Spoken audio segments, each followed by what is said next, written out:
block B2. Block B2 is the dimension of thought or imagination. Block B1 is the dimension of realization or let's say knowing, right? So essentially we have to understand the self, we have to understand the activities of the self and see how the self can be developed. Nice. So I think some more groups are willing to share, so please come, you can share and then we can continue further. You can take that mic. Bhaiya, Ji. one question. Understanding the state activity and dynamic activity, why it is mentioning power this side, na? Why we talk about only DTE, why first two blocks, that power is not mentioned anything? Yeah. What it is representing? Power basically, if you see, with every activity, there is capacity to act. So I have that capacity to act. So I have the capacity to image. I have the capacity to analyze and compare. So we are using these words desire, thought and expectation, they are prevalent in use. If in place of saying desire, if we had used the word imaging, then it would have been appearing very difficult to understand. So to make it simple, we are using the word desire. Similarly, in place of saying analyzing and comparing every time, we are saying thought, because this is something in common use, right? Similarly, expectation, it is in common use. So since these words are in common use and they are very much there as a power of the self, so we are using these words. But when it comes to 1 and 2, those two words are not prevalent in use, so we are not using those words also. The ultimate power of the self is realization. Yeah, so the power to realize and the power to authenticate. So one word that is used is authenticity. At number 1, if I have to fill up that gap, I will write authenticity. Okay. Similarly, at number 2, there is one word which is called as ritambhara in Hindi. Nitambara. Right. So the power to understand.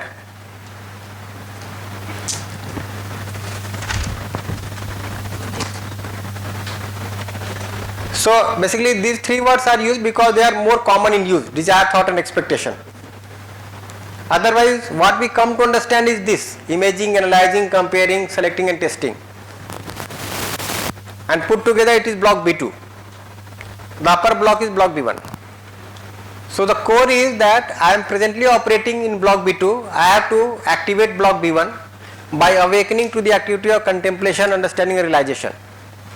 And for that I have to explore into the existence. I have to see the reality as a pure observer.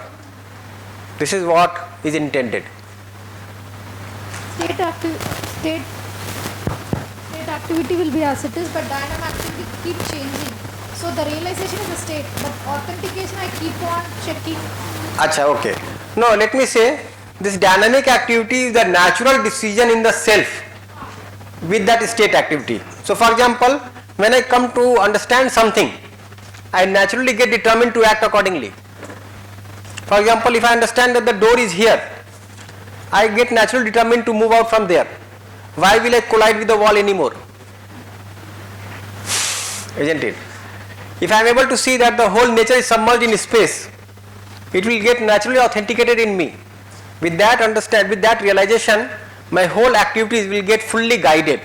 That is authentication. Similarly, the moment I am able to contemplate on the right feeling, my all feelings are going to be in line with that naturally. So this dynamic activity is the natural decision in the self with the state activity.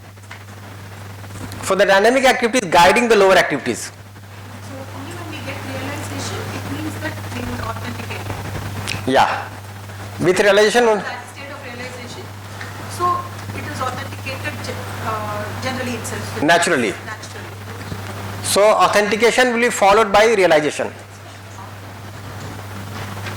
The other way basically. Realization will be followed by authentication. Yeah. So this arrow, if you see, realization is being followed by authentication. So the dynamic activity is guiding the lower activities, isn't it? And gradually you see that every unit in this existence has a state as well as dynamism.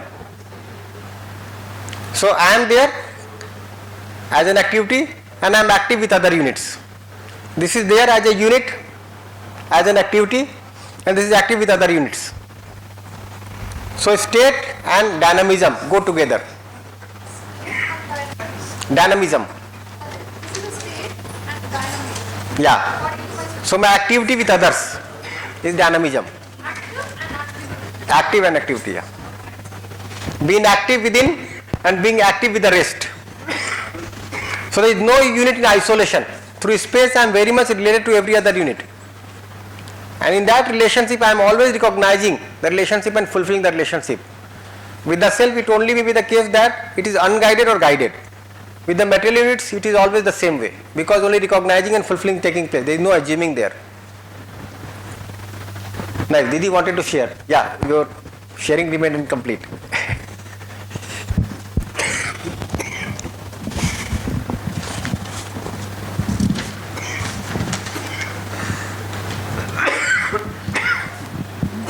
Good evening. Take the mic closer. I am Amuda from CTech, along with Prithviraj EC from KTR campus and Umarani from Ramapuram and Dadish Kumar Mechanical NCR campus. We have framed the answers for all the questions that have been posted here. Didi, mic or The closer. first point is human psychology. So under that we have identified the coexistence of self and body, and self is the consciousness and body is the material, and activity of the self is governed by or soul, I think. And definitely the activity of the self runs the body, no? I think so. We think so.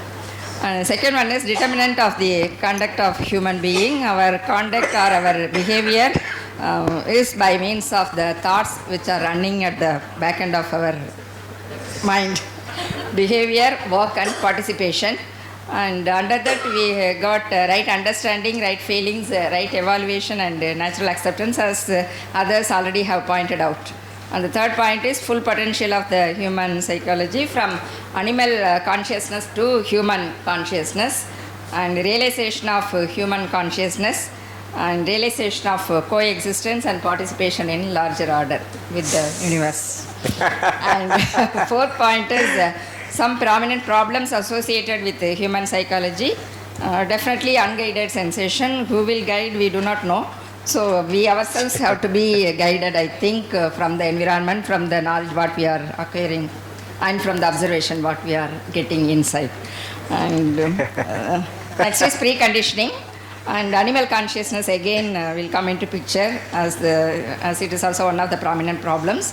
And we are in the form of a human, whereas in the shape of a human and not behaving as a human. So that is also a prominent problem, not behaving as a human. So that is also one point. And the next point is process of developing human psychology. You have given the process already in the PPT. Self-exploration, self-awareness, what I really want to be. So from block 2 to block 1. So from mind to soul.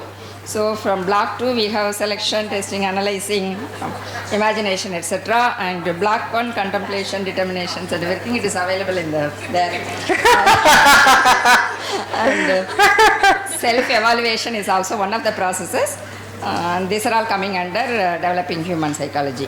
And proof of developed human psychology is living in harmony with everyone, with the universe, with the self, with the family, with the nature, and with the society, finally with the atmosphere, with the environment where we are Nice, living. nice.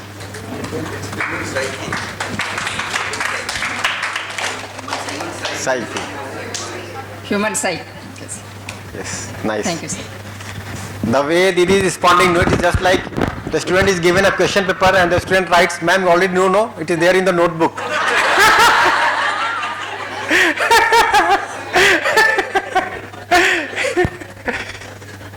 Nice. So we saw what human psyche, that is human being, is. Eh? No, it will take too much time then. We have to go ahead. Then we can do the same exercise for other psychology theories and then go ahead discussing that. So the exploration we had so far, with that we can see what are the determinant of conduct of human being. So conduct means my thought, behavior, work and participation, right? So it can be based on assuming or knowing. The determinant with assuming, if we can see, it is preconditioning and sensation. With knowing, we can see it is realization of coexistence, understanding of harmony, and contemplation of relationship.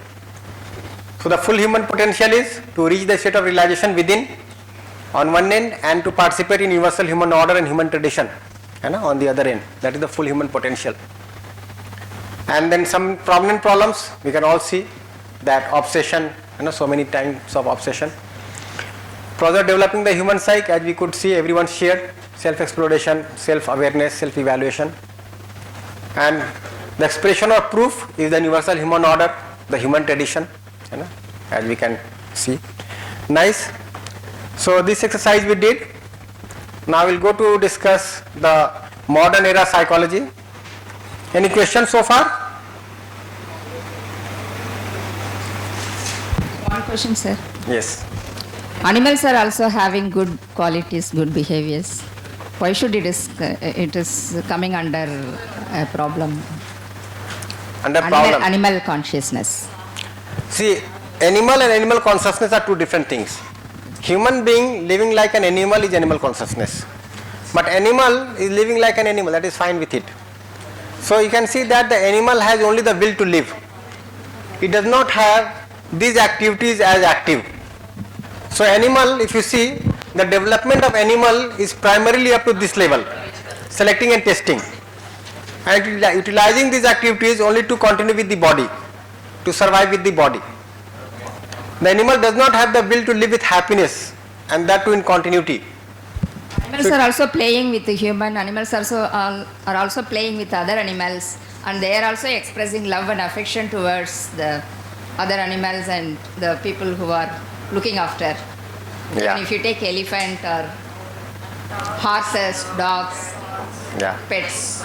So that is there. So it so happens, that animals which are living in family or animals which are living with human beings, they gradually get motivated to activate the other activity in the self.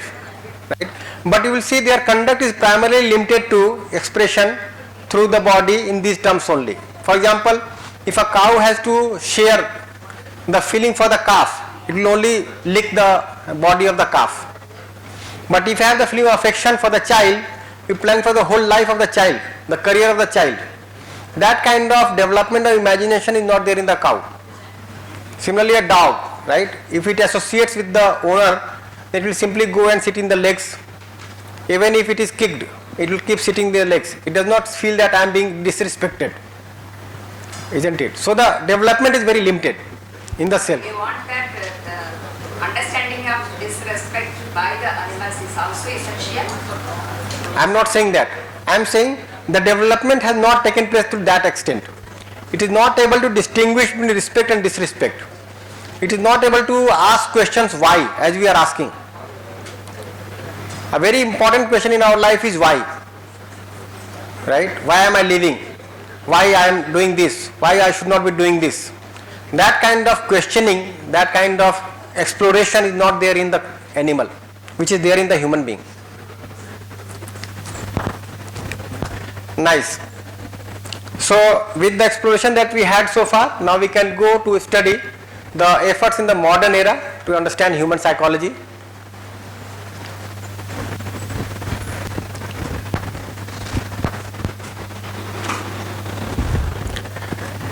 So we'll generally discuss the present approaches, the perspectives and the disciplines in psychology.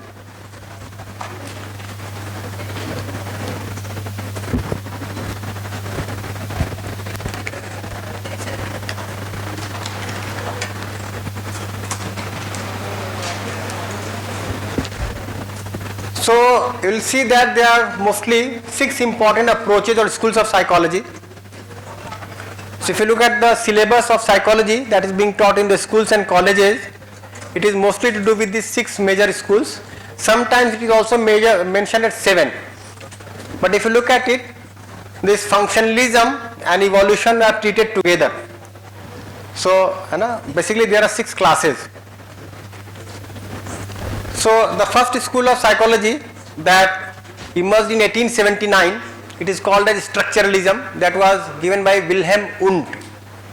and his student was Titchener, Edward B. Titchener, and he is considered to be the father of modern psychology, Und.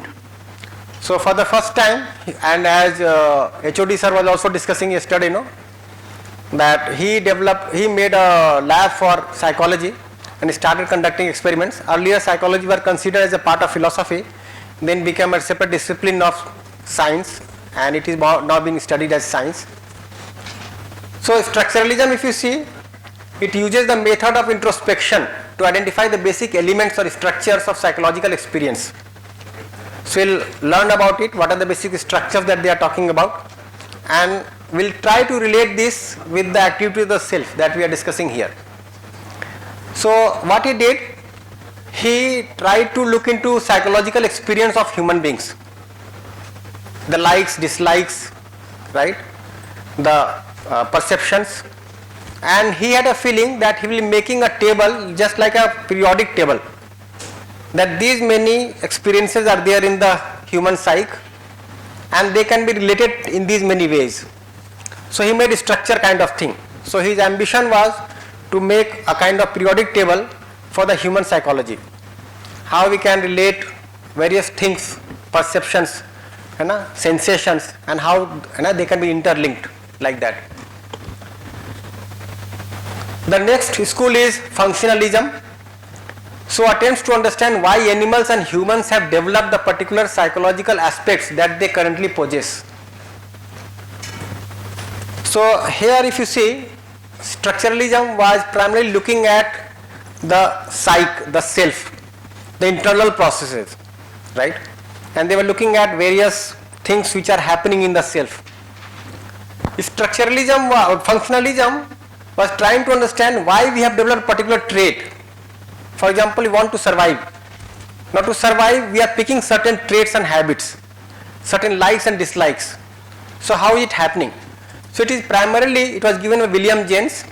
Primarily it is, you will say, influenced by evolution theory of Darwin, like the natural selection theory. So it was primarily governed by the natural selection theory, and that's why it is also called evolutionary theory. And evolutionary theory got started in 1998. Okay, so functionalism was there already, and this got started in 1998. Then psychodynamic, this was given by Freud. So generally when we talk about the modern era psychology, we all are aware of the name of Sigmund Freud, and his student was Carl Jung. His name is Jung, basically written as Jung. Then Alfred Adler, Erikson, these are some of the psychologists who dealt with this. So his focus of attention was to study the unconscious thoughts, something that we are not aware of all the time, the unconscious thoughts, the dreams, the feelings, the memories, and our early childhood experiences. So he is saying that there are some unconscious thoughts which are guiding our behavior, behavior, work and participation, our way of life. So there are certain things which we have picked up which we might not be aware, right? And then he finally talks about three things: id, ego and superego. So our like selections are related to id. Then our superego is something that goes as some moralism in me, that this is good, this is bad, and the ego is something that is trying to balance out the two. So we'll talk about it, but it focuses primarily on the unconscious thoughts. So you'll see that every school has a particular approach. Structuralism is looking into the various activities that are happening in the self, the structures of our perception, our likes and dislikes. Functionalism is looking into what makes a particular trait as functional, certain habit, idea, thought, behavior as functional, which makes me survive or live comfortably. Psychodynamic looks into the various unconscious thoughts, desires, right, and trying to look into that. Then behaviorism is basically it attempted at looking at the expression part. So the scientists which were related to behaviorism, Watson and Skinner, and there is another scientist called Paulo. So they said that, basically it is guided by Paulo, they said that when we are talking about the activities of the self and looking into something that is going on in the self, it becomes very abstract. So why not look at the expression part and derive conclusions from there? So they are looking at the expression part. So based on the premise that it is not possible to objectively study the mind, and therefore that psychologists should limit their attention to the study of the behavior itself. So they say that when you go to study the self, it becomes completely abstract. So look at the expression part and try to derive conclusions from there. So this is another approach that has been taken. The fifth one is the cognitive school. So study of the mental process including perception, thinking, memory, judgments. So reasoning part, how do we reason out? Okay, how do we analyze and compare? Essentially, if you see, that has been looked into the cognitive school of psychology. And the scientists which are associated with this cognitive school are Hermann Ebbinghaus, Sir Frederick Bartlett, Jean Piaget. And next the socio-cultural, so the study of how the social situations and the cultures in which people find themselves influence thinking and behavior.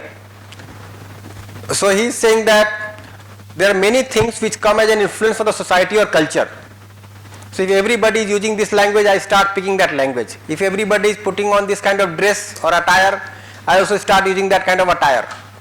If everybody is having a particular kind of look, I start copying that look. So he is saying that, or the scientists are saying that our conduct is largely determined by the social situations and cultures, right? So these are various approaches, 6 approaches, and we can see the significant difference in these 6 approaches. I will now go about exploring each one of them, and again going into all this, we will try to also reflect upon the 6 points that we try to reflect just now, that are we able to gain some clarity on those 6 counts or not. But this may help you if you rightly utilize these approaches. This will help us see how we get conditioned, how we pick certain likes or dislikes, how we start comparing on various grounds, calling something as better or something as worse. Okay, what makes me image in a particular way for a happy life? How do we set our priorities in life? So this will help you explore further into your block B2, how things are taking place in block B2.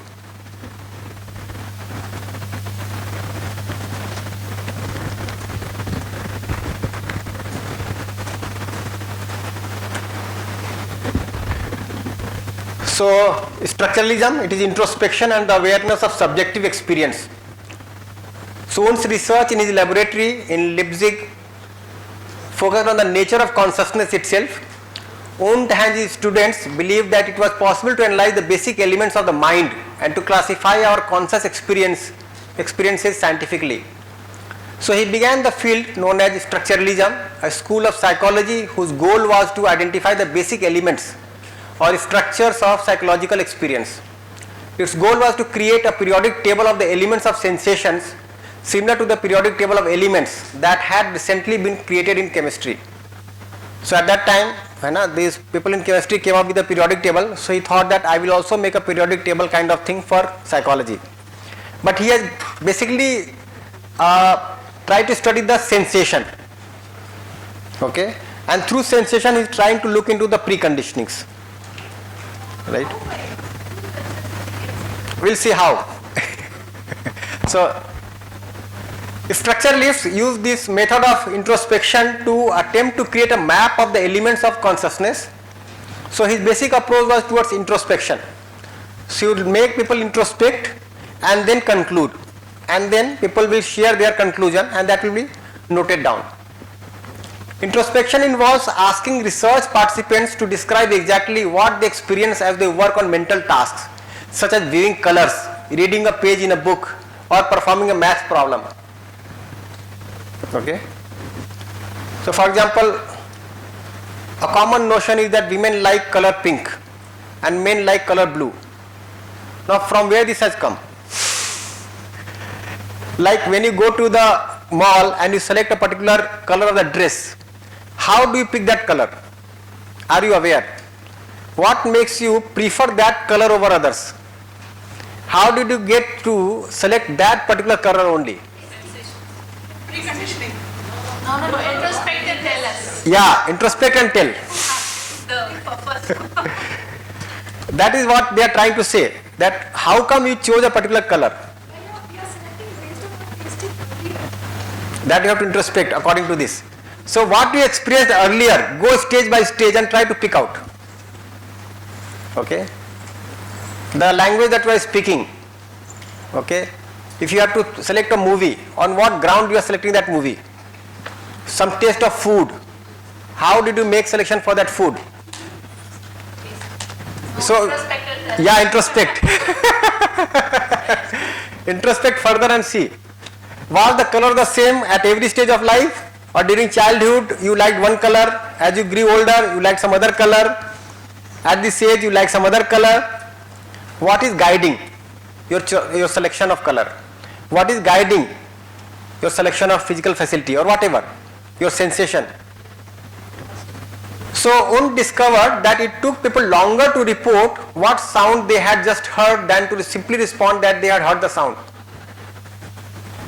So for example, we may be hearing multiple sounds, but do we really remember the sound that we have heard, right?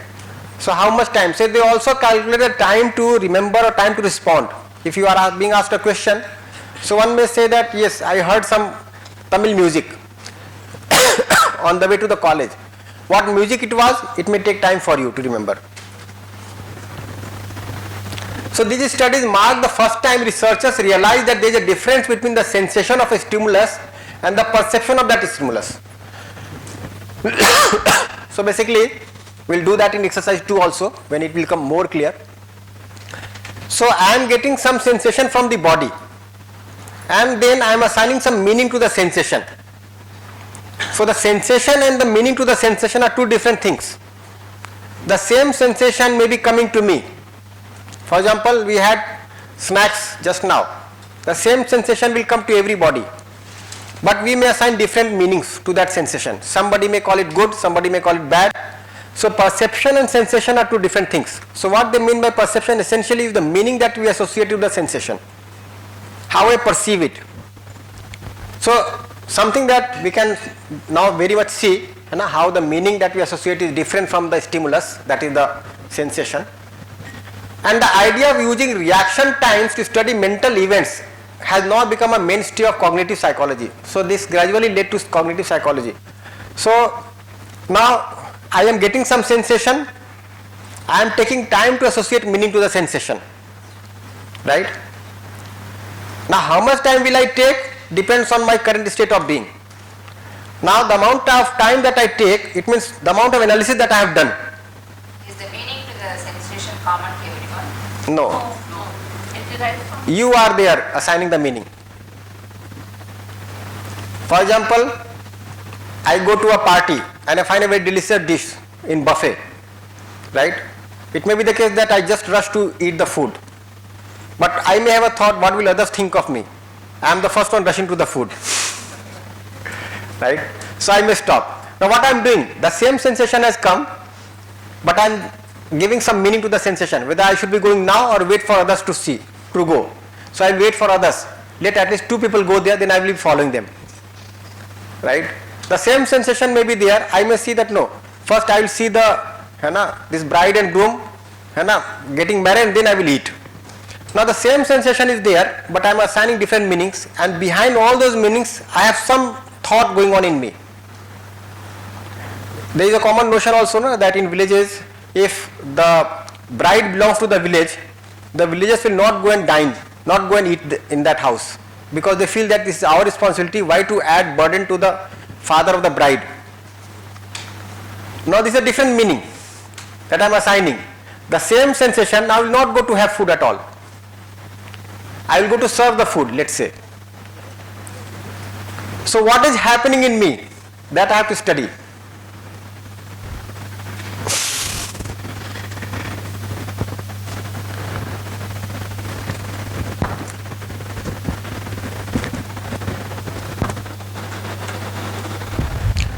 So perhaps the best known of a structuralist was Edward Bradford Titchener from 1867 to 1927. He was a student of Wundt who came to the United States in the late 1800s and founded a laboratory at Cornell University. In his research using introspection, Titchener and his students claimed to have identified more than 40,000 sensations, including those relating to vision, hearing and taste. An important aspect of the structuralist approach was that it was very rigorous and scientific. The research marked the beginning of psychology as a science because it demonstrated that mental events could be even quantified. But the structuralists also discovered the limitations of introspection. Even highly trained research participants were often unable to report on their subjective experiences. When the participants were asked to do simple math problems, they could easily do them, but they could not easily answer how they do. Thus, the structuralists were the first to realize the importance of unconscious processes, that many important aspects of human psychology occur inside our conscious awareness, and the psychologists cannot expect research participants to be able to accurately report on all the experiences. So if I am not fully aware, then I cannot exactly make out what is going on in me. So it is matter of awareness. Yeah, any questions so far?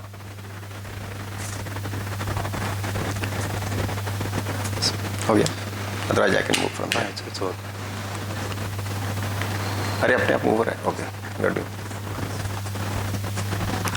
So they are the scientists, Wundt and Titchener. Titchener is his student. Now here are some examples of structuralism, theory of psychology, and how it applies in different areas. So what we'll do, we'll look at these examples and do the exercise for oneself. Okay, so we can have our notebook and pen and we can try to see how these perceptions apply to me. So sensory perception, vision and hearing. So application would be like psychologist presents a flashing light and asks the participant to introspectively describe their experience. So maybe a light is flashed in front of you and you have to introspect and then describe your experience. So the approach could be here like the person describes brightness as sensation. So what do you see? For example, this light is on. Now what do you perceive from the light? So brightness is there, something that I can see from the eyes. Some color is there, so let's say white. Sharpness or blur, quality of sensation, is it very sharp or blurred? And then how do you feel emotionally? At the level of feeling, is it soothing or disturbing? So this color is also triggering some feeling in you, isn't it? So for example, if you have to work actively, you would like to have bright light. If you want to sleep, dim light or no light. If you want to meditate, let's say, again very dim light. So the brightness of the light also has some impact on your body. You want to stop? Yes.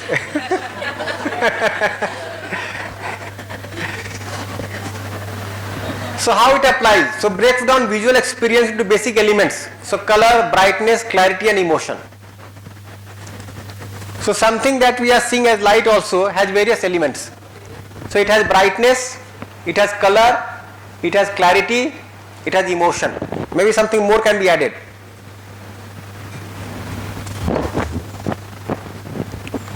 So a single sensation of this light, now my perception could be in multiple parts. Similarly, taste and smell testing. So this is applicable to food industry research. So application would be like testing people's reactions to different flavors or aromas. So this could be something to do with the nose as well as the tongue. So for example, various flavors or aromas. So sweetness, sourness, bitterness. So when I am eating something, I find something as sweet, something as bitter, something as sour. Then memories or mental images triggered. So for example, you ate very spicy food, right? And you got reminded of something.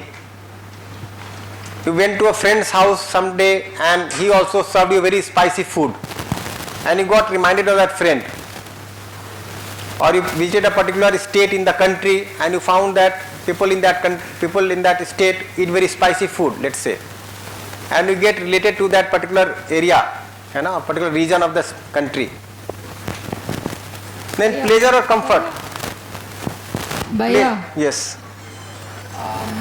when consciousness is disturbed, it has an impact in the body. Say I am irritated or disturbed, it's reflecting in the body. That consciousness has an impact in material. But generally material has impact only on the material. It does has any impact in the conscious, or the conscious is reading that impact, experiencing. Yes, in fact what he is trying to say, that material always has impact on the consciousness and they are trying to see how. That is what my doubt is, because material has an impact on material. But when I am in the block 1, that material doesn't have any impact on my conscious. Yeah, so when I am in block B1, right, then I will not get influenced by the material. But I will sense it and make a program accordingly. Okay, then only sense are there, but I am not impacted with that. Yeah, I am not impacted. But in the block 2, I will get impact. I may get. I may get impact of the Yes. material. Because material can impact only the material. For example, you are sleeping Okay, Bhaiya. and somebody in the family suddenly switches on the light and your sleep gets broken. That is body only requires sleep, na? But I am getting irritated. Yeah. Now you are sleeping, the husband came and suddenly switched on the light. If husband comes, there is a problem. And then you got irritated. And now you made me awake, right? I was sleeping so well.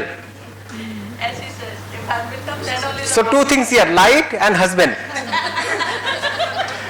If the same was that turned on by somebody else in the family, I would not have got irritated that much. So I am sleeping, let's say, someone is sleeping and the spouse enters the room, right? This is also an event. And you have that sensation, right, through sound or light or something, and you got irritated. So what is irritating you? You have to find out. So some feeling is generated there. I am sleeping, somebody switches on the light, I may get irritated. I may also feel that, oh, this person has made me awake, I had to leave early today in the morning and I have a special meeting at 8 o'clock and it's good that this person has switched on the light, so that's nice of him. Yeah, when Appa is there, it is nice of him.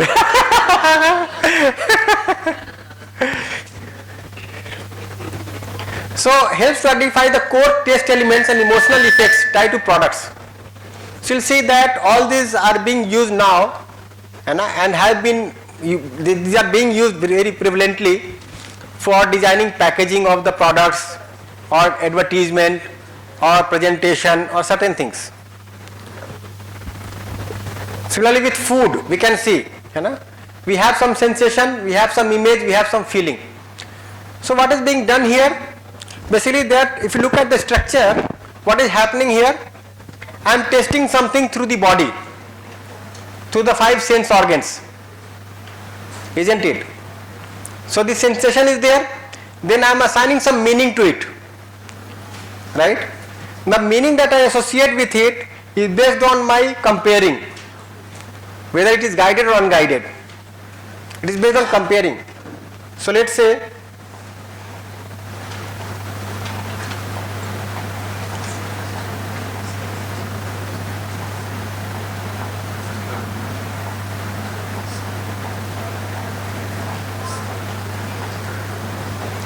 whether it is guided or unguided. So from here I am operating. So I can assign different meanings to different sensations, right? The same sensation can be there, but different people can assign different meanings to it. For me, maybe some color is very nice. For the other person, some color is very black, very bad.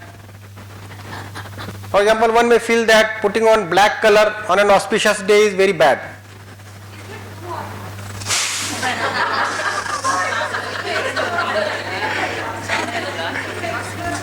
If you look at various traditions, in some traditions color black is considered auspicious, in some color white is considered auspicious, color grey is considered auspicious, color Gerua is considered auspicious. Pardon? So no need to get confused. It's only a sensation that is coming to me. I am assigning some meaning to it. Then why I didn't see none of the UHV systems are dark even first? Black. Yeah. Yeah. So if you look at it, the black color absorbs heat. So if it is scorching sun and putting on something black, that will give more heat to the body. So that is something to do with Chennai, health. No, that's black that in Chennai. Pardon? And that too in Chennai, yes. So you'll also see here the socio-cultural will also play a role. That in certain societies, people will put on a particular color only. If you look at the various sects, some colors have been considered auspicious, some have not been considered auspicious. So some feeling is associated with the color. Healing is in the conscious, color is in the material. Why we are associating with it? It's a precondition. You are doing it. No, but even in Buddhism or set down people are also. Just see, generally if you just see the garments that we are putting on, right? So we are assigning some color to the garments. Generally all the trousers will be having white color, generally. The kurta will have different colors. Yeah, in jeans also, like you, there are certain selected colors, blue or black. Okay, nobody would be wearing a kind of pink color of jeans. So this is something that we have to decipher for oneself. Excuse me, Bhaiya, I want to hear the Yes. center, right. Supraja ma'am was talking about the color. Recently I had an experience from my department. There was a person from Spain. She had been to my department and she was there with the faculty and the scholars for about a week. And during her interaction, she was looking at my dress and said, like, do you come in this color? And the same way she was expressing to many people. And then we came to know that their country could not accept other colors other than 4 colors, what she said. So she came in white, brown, black and blue. These are the 4 colors that Spain countries accept, it seems. Any dress they wear, they should have only these 4 colors. And so she was looking at my dress when I wear this green or pink. And then we took her out and we did a purchase for her. We gave her a kind of we showed lot of dresses to her. But ultimately she landed only on blue. So this is actually, what is that we say? Because she says, like, no, you can't wear these kind of dresses in our country because they will look at you as a funny thing, right? I don't understand, like, why this actually what do we say? So if you look for that woman, she has kind of perception that this will not be liked by her countrymen. So she has a fear of getting humiliated or discarded if she puts on this color in her country. So that has made her believe that only these 4 colors can be selected. And this is something which is prevalent in France also. Entire people, they go only with these 4 colors. She says even the shoes what she has worn, actually it is only the color out of these 4 colors only. Yes. So my question is, like, is that the entire country is moving on with one single idea which need to be followed as a rule? Yeah, so you'll see that particular selections due to certain regions become a norm. That's what I said. In our country also, it may not Yeah. be the color, but for example, teachers has to wear sari. Isn't Code, it? dress code you mean to say? Law. That's what I say. That's what. People are expected to wear it. So That's what I say. So certain things becomes preconditioned, right? Yeah. women has to wear. So that is something that we are trying to study. So look into yourself. What makes you select certain colors, certain choice of food, certain sights, certain brightness? How do we come to select? So you can see there is a contrast between people in the south and people in the north, people in the east and people in the west, isn't it? There is a rule we have to follow. It's a country's rule, everybody has to follow. But again, how did that rule become? a rule. Because of the rules. That could be one thing. Rules and the people have to follow. That could be one thing. Second thing could be so many other regions, so many other factors, maybe geography. So if in a hot country you are putting on black dress, it is going to cause more heat to the body. So you may not like to wear. Because of the colors, drying of the color also creates. Yeah. So we are trying to explore it. So what they are saying that we can categorically classify into various elements of perception. So with every sensation that I am getting, it can have some feeling associated, some brightness or dimness, some color, some clarity, all those can be there.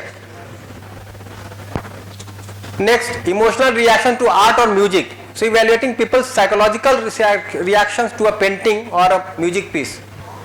So let's say the participants describe sensory impressions, colors, shapes, notes, tones, then mental images evoked, scenes, memories, emotional feelings, calmness, excitement. Through sight, certain sight can make people feel calm, or they may arouse some opposition, right? If somebody makes a painting which violates the culture, that may cause some kind of revolt or uprising in the society, isn't it? So with the sight also, and similarly with the music, with the sight also I can have different feelings. If you look at the temples which are there in the south, all have a kind of architecture, so many deities made on the walls itself. If you go to the north, that kind of structure is not to be seen. So we particularly have a particular liking for the structure of this temple, right? If you look at the architecture of the houses, so you can see across the world there are certain architectural designs. The medieval period will have one kind of design, the industrial period will have another kind of design, and so many things are there. So our own emotional reactions to art or music. Similarly music. In the morning, like somebody may like soothing music, somebody may like rock music, somebody may like no music at all, right? So we are always assigning some meaning to the sound that we are hearing. So again, like if I am listening to a certain music also, the tone, the note, the pitch, the loudness, the mix of sound, all that can be broken into. And then one can see how people come to perceive a particular thing. Then the language and the word association experiments, studying how people process language or words. So subjects are shown words and asked to describe the internal response, sound of the word, sensation, mental images it evokes, some image, associated feeling, pleasant or unpleasant. So we are listening to a particular language, let's say word we are listening to, then it will again have some feeling associated with it. For example, in India, if somebody says Om, you can see what kind of perception do we have, right? In the West, somebody may not at all have that kind of feeling. The same word, different perceptions. We are so closely associated with this word Om. The moment somebody says this, we have a different kind of feeling, right? When we greet somebody, we generally would use the name of some deity. If you go to some place in Gujarat, they will say Radhe Radhe. And if you go to places near Ayodhya, Jai Ram Ji ki, So when we are uttering some word, it also has some feeling associated. To respect the other, we are using this. In Punjab, if you go, they will have something else to say. So with every word again, some perception is involved. It is evoking some image, some feeling. The sound is there, but with the same sound, people across the world will associate different meanings. Can we see this? So it helps understand the mental structure of language processing. Then also you can see its application, product design and user testing. So studying user responses to a new product design. So texture, color, shape of the product. So generally if you see the houses that we made earlier, the product that we made earlier, we were looking at durability. If you look at the furniture that our forefathers purchased, they are still continuing. Very heavy, right? Thick wood used there and very durable. If you look at the current day generation, they want to have use and throw kind of thing. I am getting job in Chennai, so I am using it. The moment I move to Bangalore, I don't want to carry it to Bangalore. Either dump it or give to somebody. So they are using furniture which are very not so durable, very light and sleek. So again some perception is involved. So the texture, the color, the shape of the product, the memories or associations, the feelings of satisfaction or dissatisfaction. You just see, people go to the mall, they will purchase some product and they will make so much of selection there, and after selecting they will feel I have made the best selection. 10 people are standing on the counter, everybody has made the best selection but all of different colors. You see the garment, one is liking this particular garment, the other person liking that particular other kind of garment, and everybody is feeling that I have made the best selection. It would be the best to wear on the occasion of marriage. Somebody selected black, somebody white, somebody blue, somebody yellow. We see the third person is having same of mine is total misunderstanding. Yes. Somebody will take what you have taken, you have selected it, somebody will take it. So some feeling is associated. So what we are saying earlier, that I am getting some sensation and I am trying to derive happiness out of it. What we are trying to do here now, using those structures what you can see, what makes you happy with a particular sensation? What is making you happy? For example, you may be liking a certain music and your friend was also liking that music, you were listening to that music with your friend many times. Now let's say due to some mishappening the friend is no more. The moment you listen to that music, you are getting reminded of your friend and you are totally trying to avoid that music. Does it happen? Yes. Now the same music is there, a different meaning is there. Now I get sorrow by listening to the music because I get reminded of my old friend. What? Gopal. Yes. So how it applies? Based on the consumer experience to basic sensations and emotions to improve product design. Okay. So this has become a new stream. If you see, like here also, interior design is there, we can see.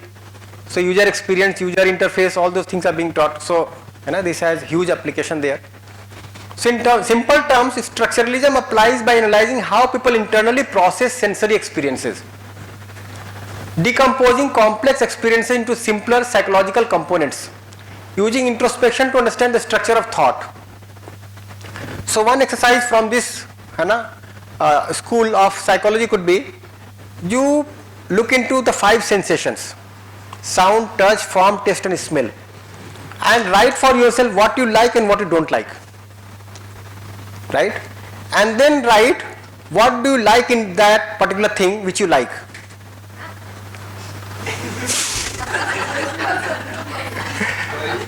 Huh? Why you like it? Yeah, why you like it? So what is making you like it? Yes. If I like UHV, why do I like UHV? Yes. So why you are liking a particular sensation?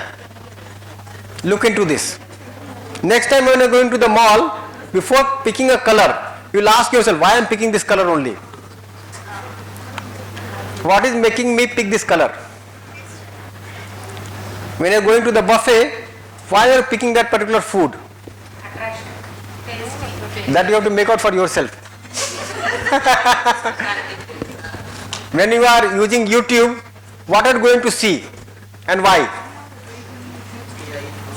Right? You have to watch a movie.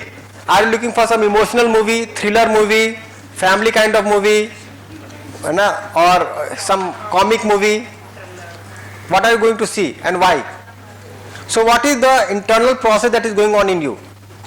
What makes you like a thriller movie? Can you look into it? So we will be able to get to see your preconditionings. Why you are making that selection? So what we are trying to do here, now presently we said that yes, I am dictated by sensation. I am dictated by sensation. So what dictates me for a particular sensation? Are you getting this? So this I have to do as an exercise for myself. So what dictates me in terms of sensation?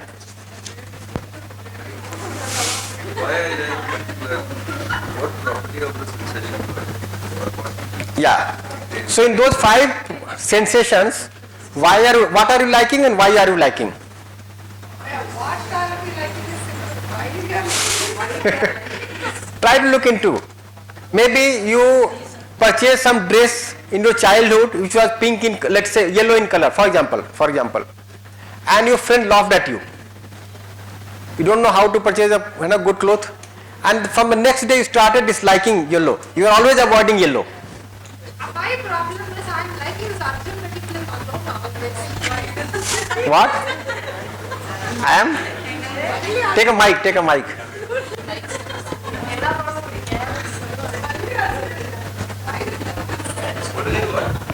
Now in fact this will help you look into your preconditionings. What has made me conditioned to think like this? I'll give an example. Like this Napoleon was there, no? He was planning to conquer the whole world. Now one incident happened in his childhood, and that is something that will become more clear when we discuss Freud. One incident happened in his childhood that when he was sleeping, a cat jumped on his chest and scratched his chest and he got wounded. He was very small at that time. From that time he picked up fear for cats. And though he was ruling the country, he was leading the army, he had fear of cats. The Russians came to know this. So when he attacked Russia, they sent a line of cats in the front. And this person lost control. Right? He could not think what will happen of me if the cats are there in front. And then he got conquered. Why it is a trauma?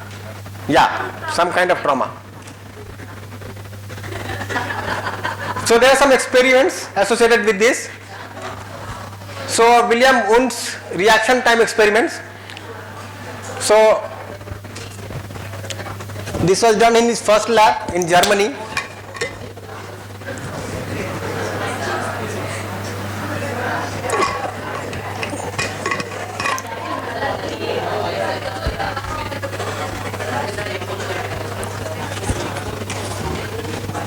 So to study how quickly people can respond to sensory stimuli.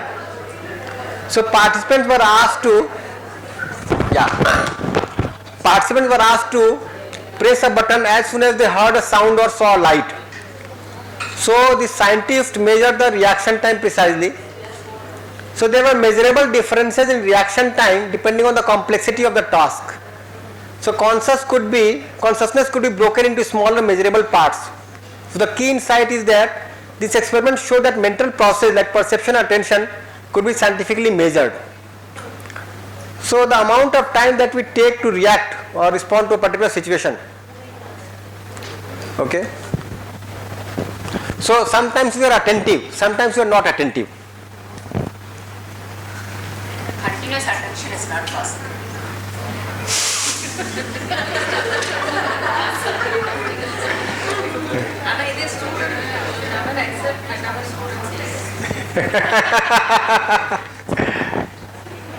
So the daily life relevance laid the foundation of experimental psychology. Reaction time tests are now widely used in cognitive psychology, neuroscience, and even driver's license tests. So for example, you are driving a car and you see a buffalo on the road, right? So one may just press the brake, or one may become unconscious. What will happen of me if I hit the buffalo or the buffalo hits me, right? Or one may decide to just turn the car. Now the same sensation is there, sight of a buffalo on the road, right? But you have your own imagination going on. How you react to that situation, right? Now what made you press the brake? What made you turn the car? What made you lose the control over the car? If you have some fear inside, right, you may not respond to that situation correctly. If I am too occupied, I have a habit of overthinking. So whatever comes to me as stimulus, I overthink over it. And then I take a lot of time to respond or react to it. Isn't it? So like this also we can study what is our reaction time to various things. Somebody said no, that we are conducting a workshop in IIIT Hyderabad, that nowadays if the mobile rings and the baby cries, whom will you pick first?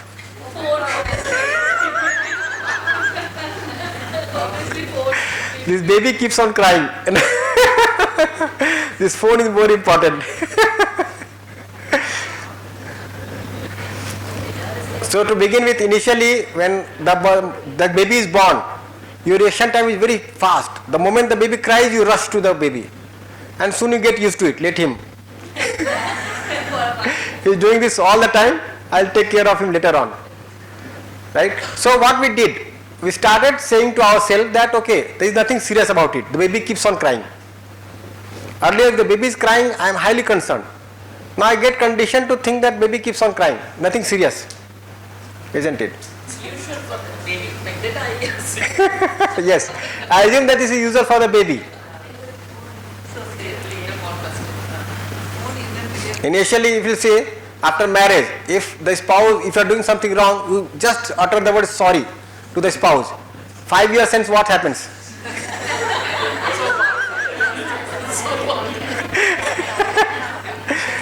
You seldom utter the word sorry, है ना? Yeah, why should I?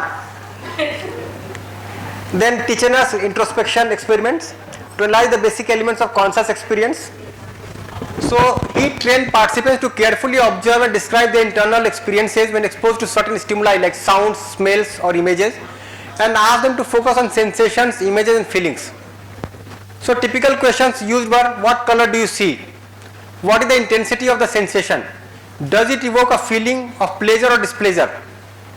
So identified thousands of basic sensations like visual, color or brightness, auditory, pitch or loudness, olfactory, smell categories. So if you look at it, there are 6 kinds of taste that we taste through the tongue. If you look at it, in Ayurveda, they have classified the taste into 6 parts, 6 kinds of taste. Right? So the sweet, sour, bitter, and hot, and then kasala. Kasala is what? Like stringent, astringent. Yeah. And salty. There are 6 kinds of taste. So here also, in our tradition also we have worked enough. If you look at music, various pitches of music, sound, they have been worked out. Right? So in food it is said that in every day you have to have all the 6 tastes. So that's how you'll see that after food we generally take this lemon for digestion. That sour taste is very important. Right? Use trifla. That astringent taste is also important. So if you can include all the 6 tastes in your food, that is going to ensure health of the body. So this is how we can break a single sensation into multiple parts. Now I have to do this for myself. So today the homework could be, first of all, right, you made a list of desires yesterday. So you have to see the source of your desire. Is it preconditioning, sensation or natural acceptance? This is one exercise.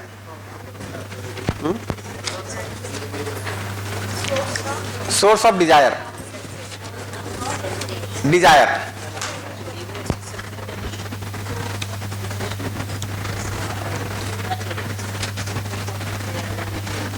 Right? So this is one exercise. The second exercise would be, you look at various sensations, the 5 sensations, and try to look into various elements of sensation and what you like and why you like, or what you dislike and why you dislike. Look at all the sensations, what you like in that sensation. For example, taste from the tongue, what you like and what you dislike, and why so. है ना? Sound from the ear, what you like, what you dislike, and why so. Right? Color of a garment, what you like and why you dislike, why so. Form of a product, right? Similarly, smell. You'll see that some person would like a particular perfume, somebody would completely dislike that perfume. So what is making us like a particular perfume and what is making us dislike a particular perfume? So that is, you know, to do with the smell, the odor. So this experiment was conducted by Titchener. So the daily life evidence is like through introspection, though introspection fell out of flavor, its emphasis on self-observation influenced later therapies like mindfulness and self-reflection techniques. You'll see that, pardon? So here they are trying to study only sensation. But we are conditioned to like or dislike a particular sensation. That we have to study. Yeah. So here he is not talking about behavior or the feeling shared by others. He is only talking about the sensation from the body. The inspired later studies on perception and sensory processing. Is the assignment clear? So that would be the second. And third one would be whatever we discussed today, pick out what you could not understand. Write those points and tomorrow we will discuss it. That would be the third exercise, isn't it? Then a hypothetical representation is here. Though structuralism itself I relied more on lab studies than case studies. Here's an illustrative example. Studying taste sensation. Subject A is presented with a slice of lemon. Through introspection they describe sensation, emotional response and associated image. So if you look at the taste of a slice of lemon, it is sour, tingling sensation there on the tongue. Then there is mild discomfort followed by a feeling of alertness. So for example, you have to work till late in the night. What will you consume that will keep you awake? Yeah. Maybe lemon water also. Right? Then bright yellow sunny image in the mind.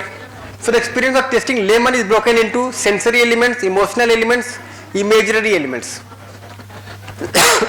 So basically if you look at this, every sensation has something to do with the expectation, the thought and the imaging. Right?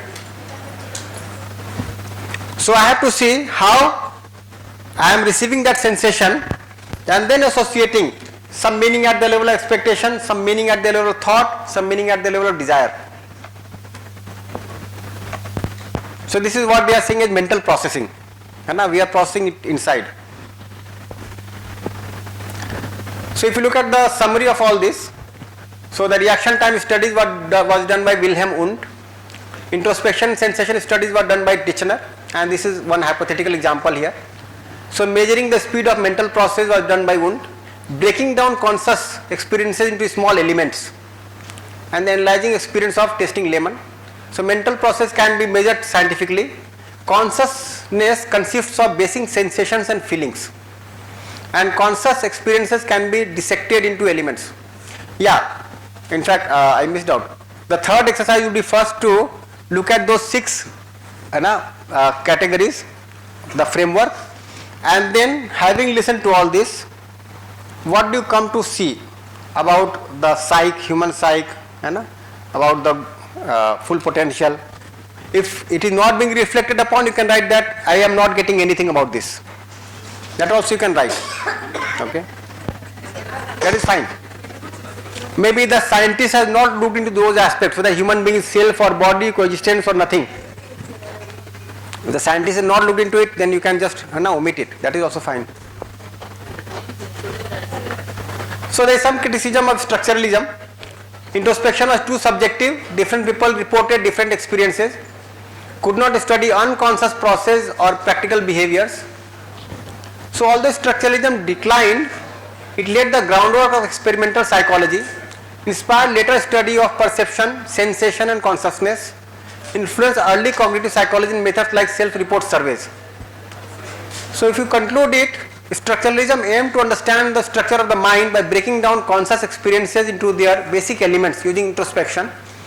While the approach has limitations, it played a foundational role in establishing psychology as scientific discipline. But now we can see that is not completely abstract, because the Western scientific method was mostly focused on observation through instruments, so they rejected it. But essentially we can see through our exploration how a particular perception is getting developed in me through sensation. So with that we can make the right utilization of this theory also. So that would be the third exercise for you, to write all those 6 things by and we'll share the PDF of all that we shared today on the group. So I think it is going to be time also. Yeah, Sunday, yes. Pardon? Yeah, same time. So you can see the same clock ticking, but a different perception on Sunday. Nice. So we'll meet tomorrow again at 9 o'clock. In fact, by 8:30 also you can come. We can start some informal discussion. Thank you all. Namaste.